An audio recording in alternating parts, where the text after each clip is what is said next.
What is up, creatives? This is Tom. Welcome back to another video. Now, this is the Helios 44-2. It's a really interesting old vintage lens, about 38 years old, and this video isn't a dedicated video on the Helios 44-2. I actually do have that if you want to check that out. It'll be linked down below in the description underneath the like button. Today, in fact, what I want to talk to you about is using old lenses, vintage lenses, to achieve a cinematic film look. Without further ado, let's just jump in. Marry the lens, date the body. This is a term that you might have heard when talking about camera gear. It basically means that improvements in camera bodies will constantly come with time. In fact, they'll pretty much come every year, but lenses stay consistently solid.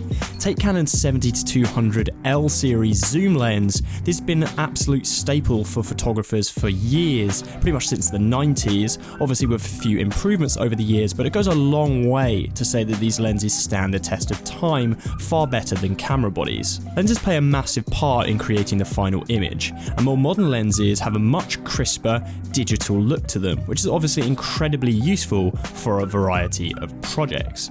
Take this image for instance, for when I was shooting a review video for this SanDisk Extreme portable SSD.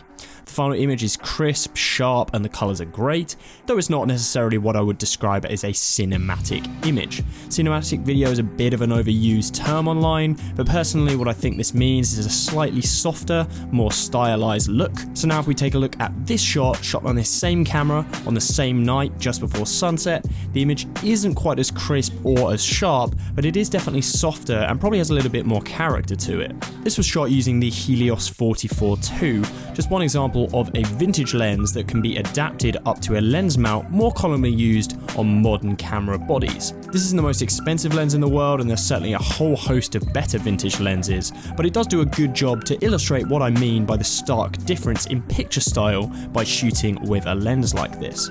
This type of cinematic image can often be achieved using picture profiles on most modern cameras. This is where you do things like adjust the contrast, adjust saturation and detail in the image that is being captured by your camera. There's totally nothing wrong with playing around with your picture profiles in this way, but in my experience, playing around with the actual tools you're using, like your lens, is a slightly more reliable way to achieve a certain look that you're after. Shooting with some older lenses like this does definitely come with some caveats, and you certainly won't want to be doing it in every single situation. For one, a lot of these lenses are totally manual or won't be compatible with modern camera body focusing systems, so you do lose a lot of functionality when you're shooting with these lenses. The Helios 44-2, for instance, is a completely manual lens, so you have to stop down the aperture by hand as well. For instance, I shoot a lot of animals for the professional work that I do, and there's just no way that I would use a lens like this.